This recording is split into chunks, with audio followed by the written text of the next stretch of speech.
Hi everyone, welcome to my channel. My name's Noelle and I review and unbox subscription boxes here on my channel, and today I have another book box to share with you that was sent to me for review and photography. It is, of course, our favorite dark read subscription, Down the Rabbit Hole book box. This box is $49.99 per month. That does include domestic shipping, and I do have a code for you. It is simply Noelle15 and that will save you 15%. This is one of those book subscriptions where as you are reading, you will come across a page that has a sticky note that tells you to open up the corresponding gift. It's a way of kind of immersing yourself a little bit more in the story, but very thankfully, some of the interpretations of the gifts are a little bit looser and they are not necessarily as dark as the actual novels that are featured. So every month she has a book selection, and again, it is darker reads, so thrillers, mysteries, horror. Some of them have been a little bit hard to stomach, a little bit hard to get through, but thankfully the gifts that we get are usually just nice lifestyle items and accessories that you can use in your daily life, hopefully that don't give you nightmares from the book. Usually there's quite a few, I'd say like 5 to 7 items. She also does all kinds of limited editions. She'll do hints leading up to the book box's release, so the box itself has kind of a theme versus the title of the book, and then there are actually some book like discussion questions that she also posts once everyone's received their box. I've really enjoyed it. I'm very happy that I'm pretty much caught up on this book subscription now, so it's just one dark read for me per month, because again, they can be very intense. That said, just to be forewarned, even in these unboxings, sometimes the topics, sometimes the language that I use might be a little bit sensitive to some viewers, so know that. And if you know that this is not necessarily the subscription for you, these are not necessarily the books for you, just be forewarned as we dive in, because I will read the passages that go along with the gifts and share them with you. Usually there's not too many spoilers, but I know a lot of people kind of think of themselves as liking the darker reads. I do as well. It just can't be like too much. But I also want to assuage any fears and show you that the gifts themselves are not super spooky or dark or gory or anything like that. All right, so inside there is usually a bunch of shred, but of course I take that shred out so that I can get to the book, which is usually along the bottom, but also take photographs. So our book for, I believe this was the March box, I know I'm just showing this to you in May, but you know, it takes me a good month to get through it, was this one with this incredibly haunting cover. It is Piercing by Ryu Murakami. So translated, it was only 185 pages. I tore through it. I went really fast. It has pretty big print, like not super long pages. It was an intense book, but I did enjoy it. I'm always curious about, you know, I could never obviously read it in the original Japanese, so I'm always curious about translations. I think that's a really cool skill for people to have, those people who can translate and still get the writer's style and sensitivity and also the meaning. But man, this was a story about two very disturbed people who, for very disturbed reasons, wind up encountering each other, and the ending is a little bit open. Neither of them die, but there's a lot of blood involved, and we are hoping that somehow in their very wounded souls they can maybe help one another. I feel like there's a lot of people around them that have wanted to help them, and they just need a little love. So let me go ahead and read the blurb to you, and then we'll talk a little bit more about the box. Okay, here we go. Kawashima Masayuki is a successful graphic designer living in Tokyo with his loving wife Yoko and their baby girl. Outwardly, their lives are a picture of happiness and contentment, but every night while his wife sleeps, Kawashima creeps from his bed and watches over the baby's crib with an ice pick in his hand and an almost visceral desire to use it. One particular night, as this struggle unfolds once more, Kawashima makes a decision to confront his demons and sets into motion an uncontrollable chain of events seeming to lead inexorably to murder. The follow-up to In the Miso Soup, Piercing confirms Ryu Murakami as the master of the psycho thriller, terrifying, sickening, and utterly gripping. And I will say I did find it very interesting because we hear it from both of those main characters' perspectives, kind of their mental breakdown and how they experience it physically and how it feels, and we get to really get in their minds and understand their confusion, as well as the flashbacks that give us a little bit of insight into why they are. Obviously, a lot of people have terrible backgrounds and childhoods and experiences and don't necessarily become murderers. or think about murdering their infant child, don't worry, you guys. The bunny doesn't get it with the ice pick. The bunny doesn't do well in the book, but the bunny that's represented here on the book, that was like what I was the most worried about. I was like, is the bunny gonna get pierced by the ice pick? The bunny does not get pierced by the ice pick. But again, there are some definitely disturbing scenes in this book. Now, one of the other things that we always get in a Down the Rabbit Hole book box is, of course, a bookmark with a quote. It says, "In heated rooms, he often felt the outlines of his body, the border between him and the external world, grow disturbingly fuzzy." So yes, he has these very sensory experiences where it's like he can smell something burning, and then there's like lights going off, and it's very interesting how his fractured soul comes to play in this book. So the box itself was called "Don't Control Your Dark Urges." I would say please do, or seek help to do so. And then what's nice is they always give us a nice brochure that tells us a little bit about the author and their other works, which I definitely need to read more of this. Again, very dark. Be forewarned. And then we also got a nice playlist. Now, I personally don't usually listen to music when I'm reading because I find it distracting, and honestly, the imagery that popped into my head was disturbing enough. So the first gift, and we wound up with 6 in this one, it looks like this when you come along to a sticky note. So gift number 1 was on page 3. Let's see if I can remember what we've got here. I have to see if I can remember where it is. Oh, okay. So he is basically looking over his baby's crib, and he's using a pen light to look at the baby's face, the girl's face. He says, "He switched off the pen light for a moment and examined the pale moonbeam that sliced through a gap between the curtains. The narrow strip of light reached to the middle of the crib, slashing across the baby's pink blanket and the pocket of Kawashima's corduroy slacks." So he has this little pen light. So we got, of course, in a little bag, we got a pen light. Now, I did take some photos for this box. It is a pen light, so it is a pen. My pen, it needed a little bit of extra work, but it is a pen light, so it does actually light up, but I was unable to get it to like stay on without keeping the button pressed, so I don't know if that was a battery thing or if I'm just not doing it right, but maybe you're just supposed to hold it and like use it as a pen light as to aim things, but that's what he's using. So it's that soft blue glow. But I did think it was cool that we actually got a pen light, and that's very a literal gift. And hopefully you're not creepily hovering over your infant's crib with a pen light and an ice pick, which is an interesting choice, but we do find out later that that is his weapon of choice. Let's see. We also have, he has some mommy issues. That's what, putting it lightly. The next one came on page 73, and it was a bigger gift box. So we have this one. So he has decided that to make sure that he is not going to kill his child, he should probably just kill someone else. So, you know, he has to go about this master plan. It says, let's see. He had turned off the heat a while ago, and the room was cooler now. He's waiting for his victim to arrive, but his hands were still perspiring. The brand new black leather gloves looked slightly ridiculous with sweat soaking through the palms. He decided to review his notes to make sure he hadn't forgotten anything vital. So you know he's having mental issues because he decides to write out his whole plans for this murder. So he's going to coax a prostitute to his hotel room, which he's made up this crazy excuse to be in. And of course he has to have 2 pairs of gloves to make sure that nobody finds out his identity. So we got these nice like fashion gloves in faux leather. They have snaps right here so you can actually make the wrist a little bit tighter. They are padded. They're very soft on the interior. They're not the kind of gloves that I personally would use just because I have very little reason for gloves, but we did get some gloves, and I was glad that they were, you know, women's fashion gloves, I suppose. Page 90 is our next gift, number 3. So that they all came in similar boxes, which is nice sometimes when they come in boxes and you can't try to guess what it is, although I always try to guess when I see a sticky note coming up. So let's see if I can find this one.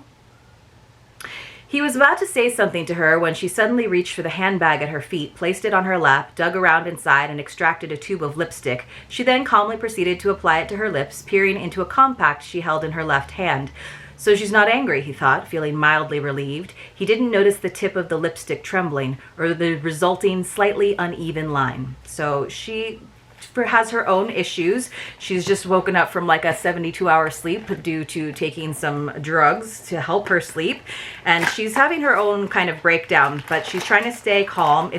He thinks she's kind of figured out what's going on, but really it's that she has her own paranoia. So we got a little compact. I was glad we didn't get lipstick. It's a really cute one. It's this fabric, kind of quilted. And of course you just open it up. It's got this little butterfly closure here, so it snaps closed. And then of course I'm gonna blind you with this mirror, but yes, it's a double-sided mirror. I'm trying to see if one side is, they're the same. One side is not magnified, but it's a cute little mirror. So this is an example of the items in the box are not as creepy as the books that are in the box. So don't worry so much about that. Page 99, so we had quite a little grouping of gifts. And again, the gifts really help me keep going sometimes when I'm like, I should probably go to bed now. I'm like, but I only have 20 more pages until I get to the next gift. So then I'll stay up late and then I feel terrible the next morning. No, this book was easy to read in one sitting. And I kind of, in a weird way, like I did want to see what happened for sure. Even though I also didn't want to see what happened. Okay, this is a little gritty, you guys. Hey, what's going on in there? I'm opening the door. No reply. He pushed the door wide and stepped into the bathroom, and as the steam began to dissipate, the girl materialized on the edge of the tub. She was sitting there completely nude, stabbing herself in the right thigh with the scissors of a Swiss Army knife. So, yeah, she self-harms for various reasons because of lots of childhood trauma. So, again, very shocking image, which he's disturbed too. He's like, wait a minute, I'm supposed to be the one committing the violence here and you're doing it to yourself. Like, what is happening? So we get, and I was kind of hoping, because she does mention the Swiss Army knife that she got with all the cool tools, so I was kind of hoping we get like a Swiss Army knife, but that would be kind of a honestly high value item for this box because it's a little bit more of a, I would say, quantity over quality box, which I usually prefer the reverse, but I do also like a lot of gifts. So we did get a lot of gifts in that box. It's some fun fashion jewelry. It's in the theme of scissors. So one is a bobby pin with some blingy scissors. You guys, those blingy things never like to focus on camera for me.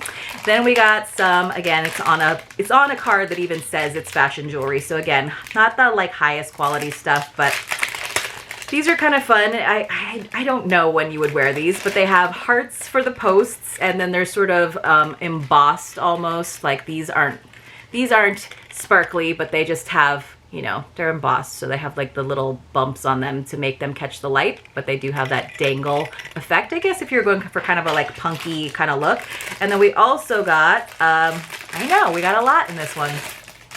We got this little scissors bracelet, so it's one of those bangles that kind of just slides open so that you can get your hand through there, and then you close it back up, and it's a little bit flexible. So that was like kind of cute, in all honesty. I wish this pair of scissors had a little bit more embellishment on it, although you probably don't want to like see that very much, but you know, I'm not like a bangle kind of person, so I thought the earrings were fun, and I guess you could see how like the scissors could be fun as well as a little bobby pin. It's kind of tongue-in-cheek, right? Because it's not like a haircut, but you have scissors at your hair.